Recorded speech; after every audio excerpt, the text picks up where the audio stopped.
आपकी तैयारी को लगातार और अनवरत जारी रखते हुए साथ में ही हर टॉपिक को कवर करने के लिए अनुकंपा नियुक्ति पर आधारित क्वेश्चन सीरीज नौगाडा सीरीज आज हम करने वाले हैं। साथियों, आपको पता है कि नॉलेज मंडली ने आपके सिलेबस को चारों ओर से घेरने के लिए बवंडर प्लान बनाया हुआ है, जिसमें सर्विस रूल्स है, इसके साथ में एकेडमिक पार्ट और पेपर का जनरल पार्ट भी करवाया जा रहा है। अगर आपने बवंडर प्लान के वीडियो नहीं देखे हैं तो जरूर देखिए। सेंट्रल गवर्नमेंट के एम्प्लॉय को गवर्नमेंट क्वार्टर अलॉटमेंट है, इसके साथ में कंपनसेट अपॉइंटमेंट पर आधारित क्वेश्चन सीरीज चल रही है, जिसको नाम दिया गया है नौगाडा सीरीज। नौगाडा सीरीज में हम कर रहे हैं केंद्र सरकार में अनुकंपा नियुक्ति के नियम क्या होते हैं, इसके साथ में CGPRA के क्वेश्चंस भी इसमें शामिल किए गए हैं। तो चलिए साथियों, शुरू करते हैं। केंद्र सरकार में अनुकंपा नियुक्ति यानी कि कंपनसेट अपॉइंटमेंट पर आधारित क्वेश्चन सीरीज नौगाडा सीरीज पार्ट 7 का पहला क्वेश्चन देख लेते हैं। 121. What percentage of the total number of vacancies in Group C post in small offices cadres can be filled on compassionate grounds? छोटे कार्यालय है या संवर्ग है, वहां पर ग्रुप सी पदों पर अनुकंपा नियुक्ति हो सकती है। तो ग्रुप सी पदों की रिक्तियों के कितने प्रतिशत पर अनुकंपा नियुक्ति की जा सकती है? आप ऑप्शन देख लीजिए। 20%, 15%, 5%, 10%। छोटे कार्यालयों या संवर्गों में समूह सी पदों पर रिक्तियों की कुल संख्या में से कितने प्रतिशत रिक्तियां अनुकंपा के आधार पर भरी जा सकती है? बहुत ही अच्छा क्वेश्चन है और इस प्रकार के क्वेश्चन हैं वो तो पूछ लिए जाते हैं। सही उत्तर हमारा हो जाएगा सी, हो जाएगा 5%। जो टोटल वैकेंसीज हैं ग्रुप सी पदों के लिए, टोटल वैकेंसीज हैं उनका 5% भरा जा सकता है। किसके माध्यम से? अनुकंपा नियुक्तियों के माध्यम से, यानी कि कंपनसेट अपॉइंटमेंट है वो किया जा सकता है। सही उत्तर हमारा हो जाएगा सी, हो जाएगा। क्वेश्चन देख लेते हैं 122. What level of technical post is not eligible for compensate appointment? किस स्तर के तकनीकी पद अनुकंपा नियुक्ति के लिए पात्र नहीं है? अनुकंपा नियुक्ति के लिए किस ग्रुप की पोस्ट है उन पर अपॉइंटमेंट नहीं दिया जा सकता? ऑप्शन देख लीजिए कौन सा उत्तर हो जाएगा। टेक्निकल पोस्ट के लिए कंपनसेट अपॉइंटमेंट है, किस ग्रुप के लिए नहीं हो सकता, किस ग्रेड के लिए नहीं हो सकता? सही उत्तर हमारा हो जाएगा डी, हो जाएगा group C and erstwhile group D level. साथियों, आपको पता है कि अनुकंपा नियुक्तियां हैं वो ग्रुप सी पर हो सकती हैं, जिसको पहले ग्रुप डी बोला गया था। अभी 7th पे कमीशन में ग्रुप डी पोस्ट है वो खत्म कर दी गई है, मतलब कि इनको ग्रुप सी में शामिल कर लिया गया है। अनुकंपा नियुक्ति है वो ग्रुप सी में हो रही थी, परंतु वहां पर ये टेक्निकल पोस्ट है, तो उन टेक्निकल पोस्ट पर कंपनसेट अपॉइंटमेंट है वो नहीं हो सकता। ये आपको गौर करना है, ध्यान देना है। सही उत्तर हमारा हो जाएगा डी, हो जाएगा। नॉर्मल पोस्ट के लिए तो कंपनसेट अपॉइंटमेंट हो सकता है, परंतु टेक्निकल पोस्ट के लिए नहीं हो सकता। क्वेश्चन देख लेते हैं 123.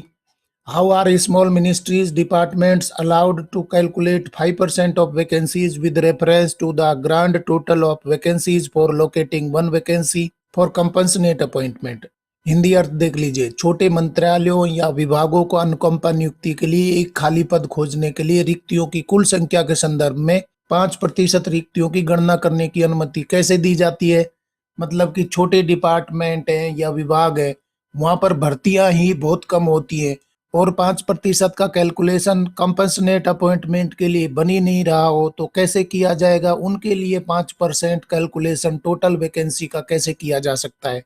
कौन सा मेथड हो सकता है? आपको ध्यान देना है कि छोटे मंत्रालय या विभाग है।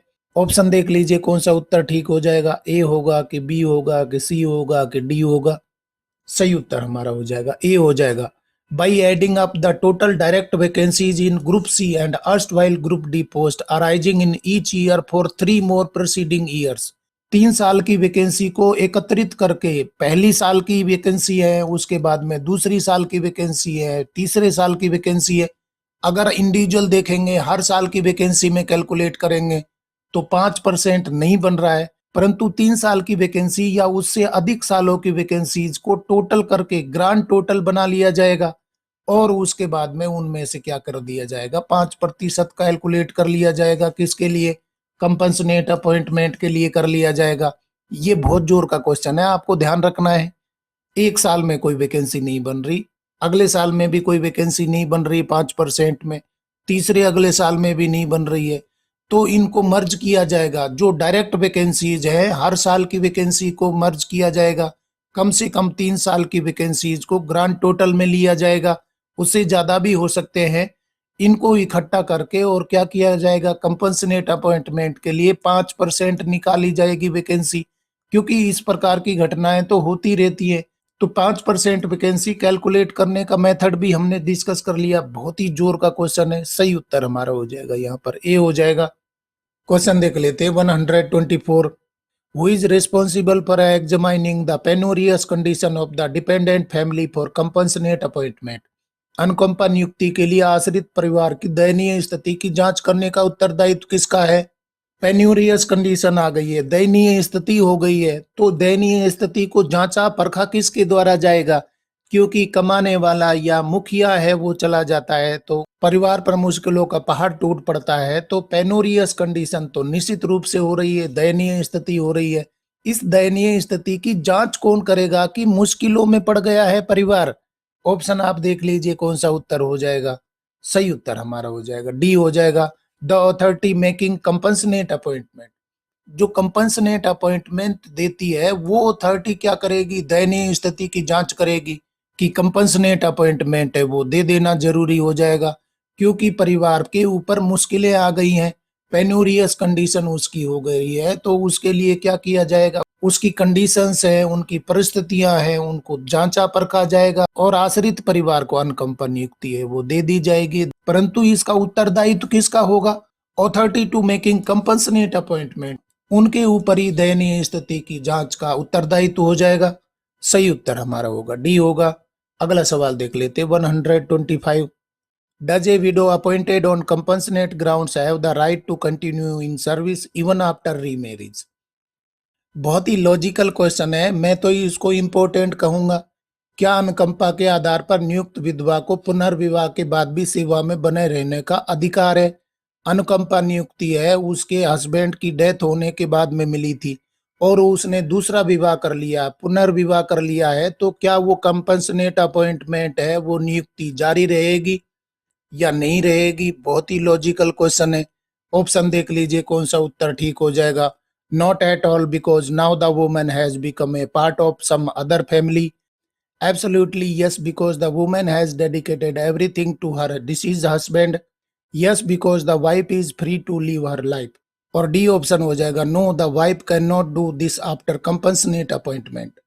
जो विधवा है उसने नौकरी प्राप्त कर ली और नौकरी प्राप्त करने के बाद में वो पुनर्विवाह कर लेती है, रीमैरिज कर लेती है, तो क्या नौकरी बनी रहेगी या नहीं रहेगी?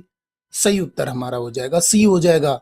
Yes, because the wife is free to live her life, मतलब कि ऐसा कोई प्रतिबंध नहीं लगाया जा सकता कि आपको नौकरी दे दी तो आगे का जीवन आप हमारे तरीके से जिएंगे, ऐसा तो नहीं हो सकता, क्योंकि इंसान को स्वतंत्रता का अधिकार है। मान लिया कि आपने कंपनसेट अपॉइंटमेंट दिया था, परंतु आप मैरिज से नहीं रोक सकते, बच्चे पैदा करने से नहीं रोक सकते, उसको स्वतंत्रता का अधिकार है। रीमैरिज करने के बाद में भी जो कंपनसेट अपॉइंटमेंट उसको दिया गया था वो नौकरी उसकी कंटिन्यूअस रहेगी। आप ये नहीं कह सकते कि ये नौकरी तो आपको पुराने पति के हिसाब से मिली थी तो अभी आपने नई शादी कर ली है तो आपको नौकरी करने का हक नहीं रहेगा। विधवा के पुनर्विवाह करने के बाद में भी उसको कुछ जिम्मेदारियों का निर्वहन करना होगा, परंतु रीमैरिज के बाद में उसको नौकरी से नहीं आप हटा सकते। सही उत्तर हमारा हो जाएगा सी हो जाएगा। Yes, because the wife is free to live her life. Dear friends, compensate appointment पर आधारित क्वेश्चन सीरीज चल रही है जिसको नाम दिया गया है नोगाडा सीरीज। नोगाडा सीरीज में हम चर्चा कर रहे हैं कंपनसेट अपॉइंटमेंट, साथ में CGPRA रूल्स पर आधारित सारे क्वेश्चंस। अगर आपको नोगाडा सीरीज के क्वेश्चंस पसंद आ रहे हैं तो लाइक बटन दबाइए, अपने यार दोस्तों को भी बता दीजिए, क्योंकि इस प्रकार के क्वेश्चंस हैं पुरानी परीक्षाओं में भर भर के पूछे गए थे, आगामी परीक्षाओं में भी पूछे जाएंगे। आप कमेंट भी कर सकते हैं और बेल आइकन भी दबा दीजिए जिससे कि नया अपडेट आए तो आपको नोटिफिकेशन मिल जाए। देख लेते हैं अगला सवाल 126। In what cases may a dependent family member be considered for compassionate appointment even if there is already an earning member in the family? बहुत ही लॉजिकल क्वेश्चन आ रहे हैं। इस प्रकार की कंडीशंस बना करके तो क्वेश्चन पूछ लिए जाते हैं। किन मामलों में परिवार के आश्रित सदस्य को अनुकंपा नियुक्ति के लिए विचार किया जा सकता है? भले ही परिवार में पहले से कोई कमाने वाला सदस्य हो यानी कि आश्रित सदस्य को अनुकंपा नियुक्ति दी जाती है। वो पेनोरियस कंडीशन उसकी आ गई थी, दयनीय स्थिति हो गई थी, आर्थिक तंगी में वो पड़ गए थे।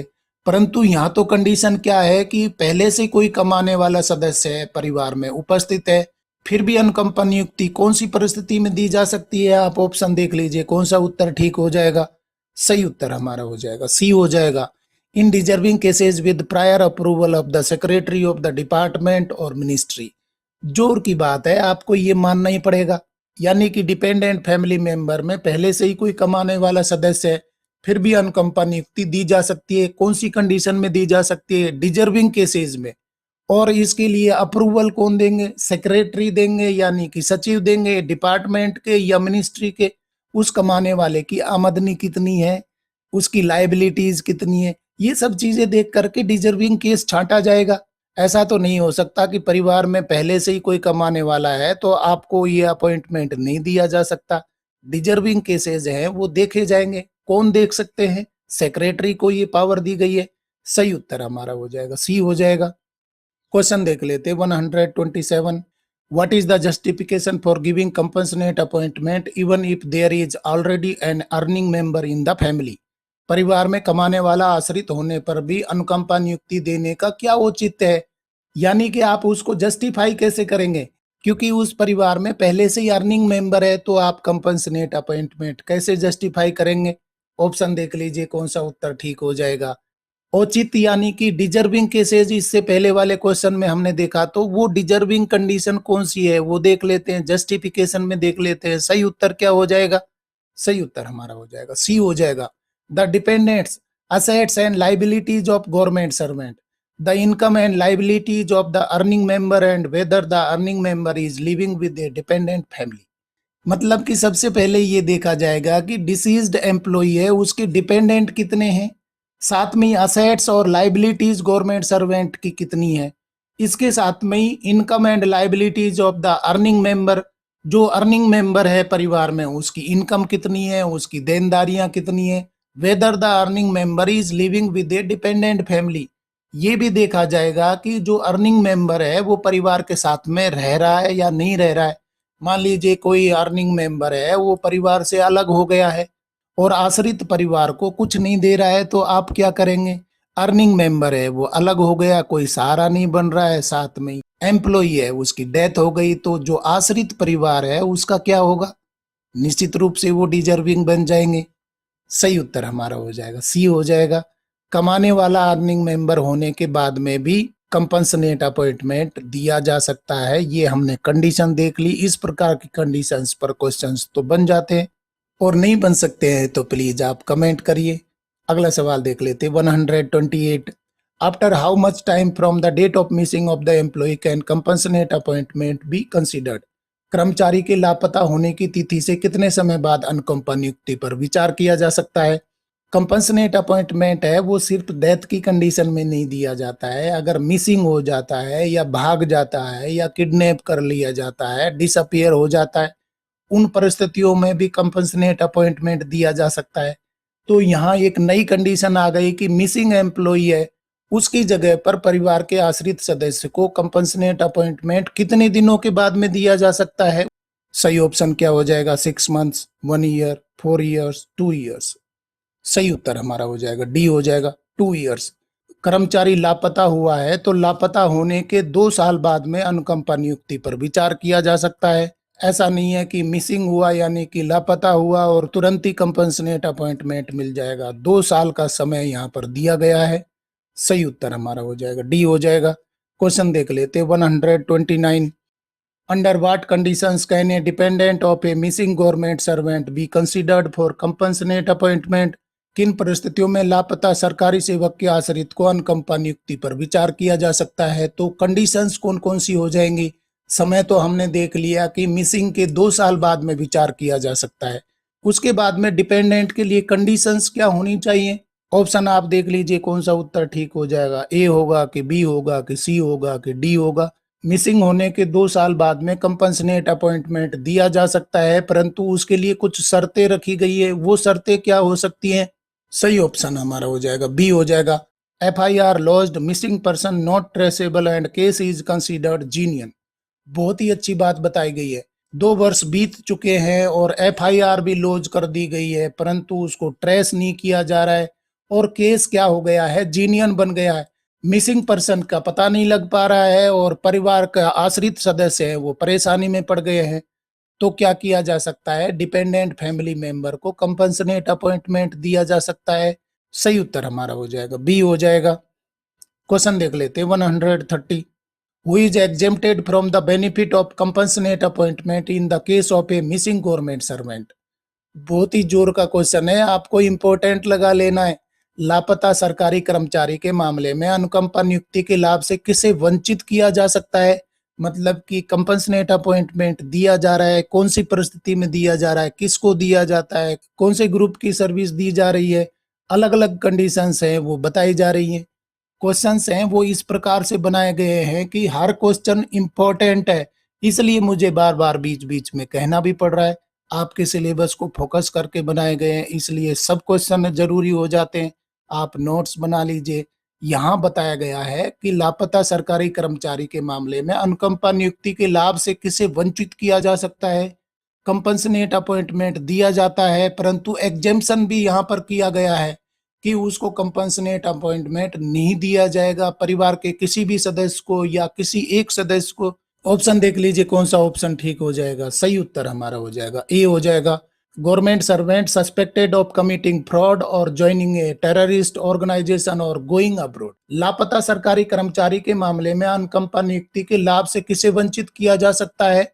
अगर सरकारी कर्मचारी फ्रॉड करके लापता हो गया है, या कोई टेररिस्ट ग्रुप उसने ज्वाइन कर लिया है, या विदेश भाग गया है, तो वो लापता ही माना जाएगा। परंतु उसने फ्रॉड करके लापता हुआ है, या कोई टेररिस्ट ग्रुप ज्वाइन कर लिया है, या विदेश भाग गया है, तो आश्रित परिवार के व्यक्ति है अनुकंपा नियुक्ति के लाभ से वंचित हो सकते हैं। सही उत्तर हमारा हो जाएगा ए हो जाएगा। बहुत ही लॉजिकल क्वेश्चन है, आपको इंपोर्टेंट तो लगा लेना है। डियर फ्रेंड्स, कंपनसेट अपॉइंटमेंट पर आधारित क्वेश्चन सीरीज चल रही है जिसको नाम दिया गया नोगाडा सीरीज। नोगाडा सीरीज में कंपनसेट अपॉइंटमेंट साथ में CGPRA रूल्स पर क्वेश्चंस लाए जा रहे हैं। अगर आपको नोगाडा सीरीज के क्वेश्चंस पसंद आ रहे हैं तो लाइक बटन दबाइए, अपने यार दोस्तों को भी बता दीजिए। आप कमेंट भी करिए क्वेश्चंस हैं वो पसंद आ रहे हैं या नहीं आ रहे हैं, और कोई चेंज करना चाहते हैं तो वो भी आप कमेंट के माध्यम से बता सकते हैं। बेल आइकन भी दबा दीजिए। नया सवाल देख लेते हैं 131।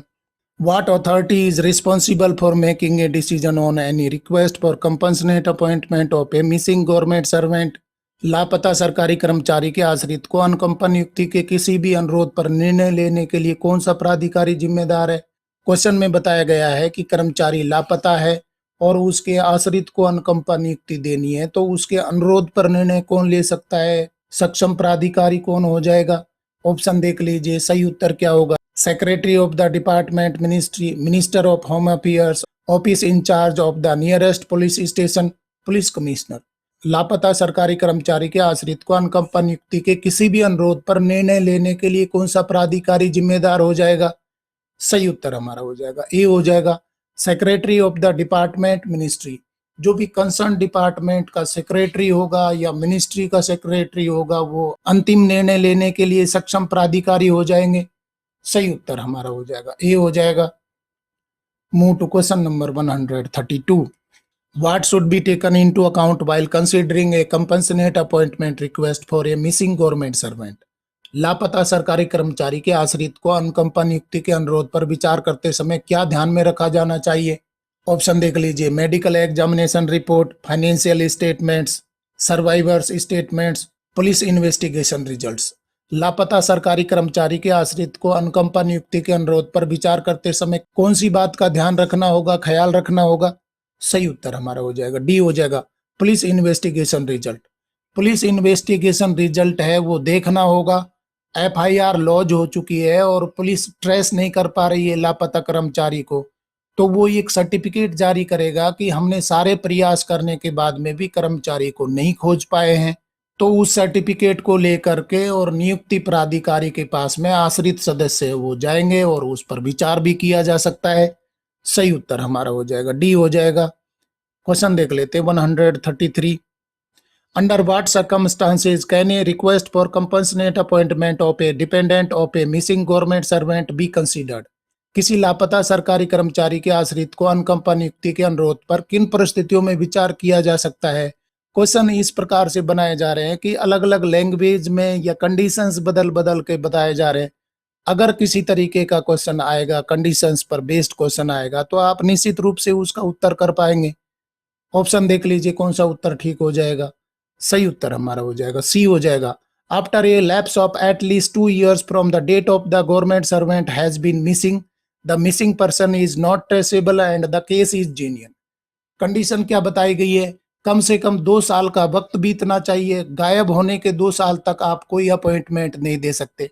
उसके बाद में आप क्या कर सकते हैं? विचार कर सकते हैं। कौन सी परिस्थिति में विचार कर सकते हैं? पहली बात तो FIR लॉन्च करनी होगी, और FIR के बाद में पुलिस उसको ट्रेस नहीं कर पा रही है, ये सर्टिफिकेट जारी किया जाएगा और सचिव है या कॉम्पिटेंट अथॉरिटी है वो देखेंगे कि ये केस है, जेन्युइन है, कर्मचारी के बारे में पता नहीं लग पा रहा है, तो आश्रित सदस्य को अनुकंपा नियुक्ति पर विचार किया जा सकता है।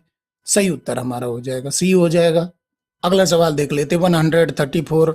What is the initial time frame within which the welfare officer should meet the family members of the deceased government servant to apprise them of the terminal benefits available? प्रारंभिक समय सीमा क्या है जिसके भीतर कल्याण अधिकारी को मृत सरकारी कर्मचारी के परिवार के सदस्यों से मिलकर उन्हें उपलब्ध सेवांत लाभों से अवगत कराना चाहिए? बहुत ही अच्छा क्वेश्चन है। मान लीजिए कर्मचारी की डेथ हो गई है, तो वेलफेयर ऑफिसर है उसको फैमिली मेंबर से मिलना चाहिए। फैमिली मेंबर से मिलकर के वेलफेयर ऑफिसर बताएगा कि आपको कौन कौन सी सुविधाएं मिलने वाली हैं, जो सेवाएं कर्मचारी ने दी थी उसके बदले में आपको क्या बेनिफिट मिलने वाले हैं। कल्याण अधिकारी कितने समय के भीतर फैमिली मेंबर से मिलना चाहिए? ऑप्शन देख लीजिए, with in 60 days of the death, preferably with in 30 days of death, with in 15 days of death, with in 45 days of death.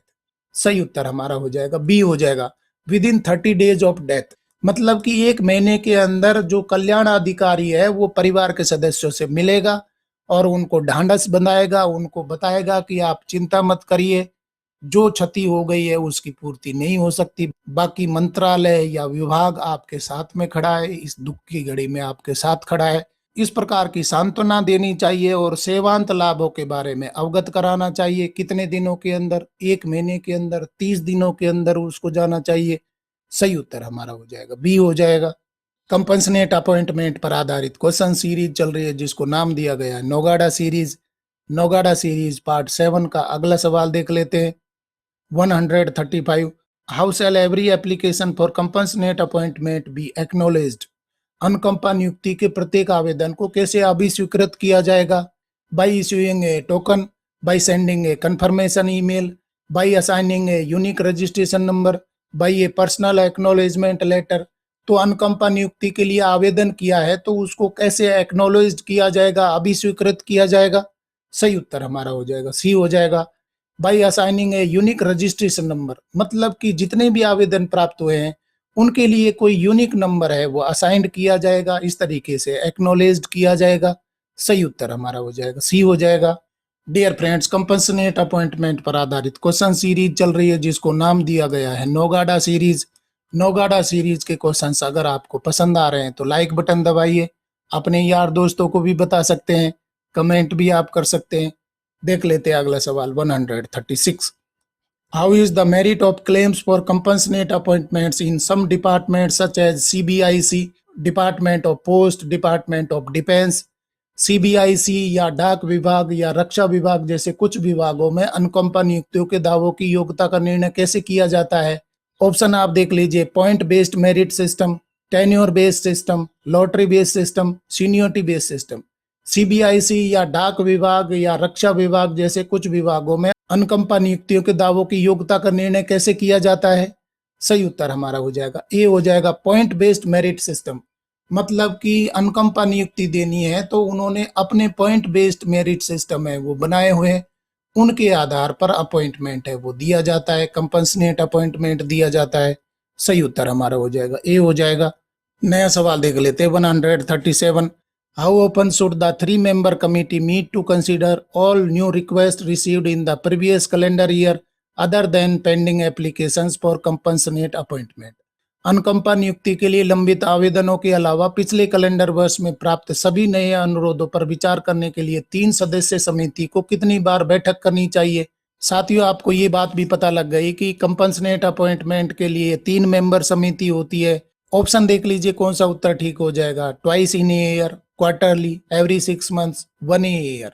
सही उत्तर हमारा हो जाएगा डी हो जाएगा, वंस इन ए ईयर। यानी कि साल में कम से कम एक बैठक है वो हो जानी चाहिए कंपनसेट अपॉइंटमेंट के लिए। सही उत्तर हमारा हो जाएगा डी हो जाएगा। साथियों, क्वेश्चन को देखिए। जो कंपनसेट अपॉइंटमेंट के लिए कमेटी बनेगी उसमें 3 सदस्य होते हैं। एक चेयरमैन होंगे, ये बात भी आपको गौर कर लेनी है। एक चेयरमैन होंगे या चेयरपर्सन होंगे और 2 सदस्य होंगे, 2 मेंबर्स होंगे, 2 सदस्य मिल करके और ये कमेटी पूर्ण कर लेते। टोटल मेंबर कितने हो जाएंगे? 3 हो जाएंगे। एक चेयरमैन होंगे और 2 मेंबर होंगे। और वो किस लेवल के होते हैं आप कमेंट करके बता दीजिए। अगला सवाल देख लेते हैं 138। How long is the period with in which the minutes of each meeting of the committee including the merit points earned by each applicant should be placed in public domain on the website of the ministry, department, organization। वह अवधि कितनी है जिसके भीतर समिति की प्रत्येक बैठक के कार्यव्रत यानी कि मिनट्स है प्रत्येक आवेदक द्वारा अर्जित योग्यता बिंदुओं सहित मंत्रालय या विभाग या संगठन की वेबसाइट पर सार्वजनिक डोमेन में रखे जाने चाहिए। कितने समय के बाद में ये मिनट्स हैं या जो डिसीजन लिया गया है या मेरिट पॉइंट बनाए गए हैं उनको पब्लिक डोमेन में डाल देना होगा। ऑप्शन देख लीजिए। Within a period of 4 weeks, within a period of 3 weeks, within a period of 1 week, within a period of 5 weeks. वह अवधि कितनी है जिसके भीतर समिति की प्रत्येक बैठक के कार्यव्रत प्रत्येक आवेदक द्वारा अर्जित योग्यता बिंदुओं सहित मंत्रालय या विभाग या संगठन की वेबसाइट पर सार्वजनिक डोमेन में रखे जाने चाहिए। सही उत्तर हमारा हो जाएगा बी हो जाएगा, with in a period of 3 weeks. यानी कि 3 सप्ताह के अंदर मंत्रालय या विभाग या संगठन की वेबसाइट पर कंपनसेट कमेटी के मिनट्स आ जाने चाहिए या कोई योग्यता या मेरिट पॉइंट बने हैं उनको सार्वजनिक करना होगा। सही उत्तर हमारा हो जाएगा बी हो जाएगा।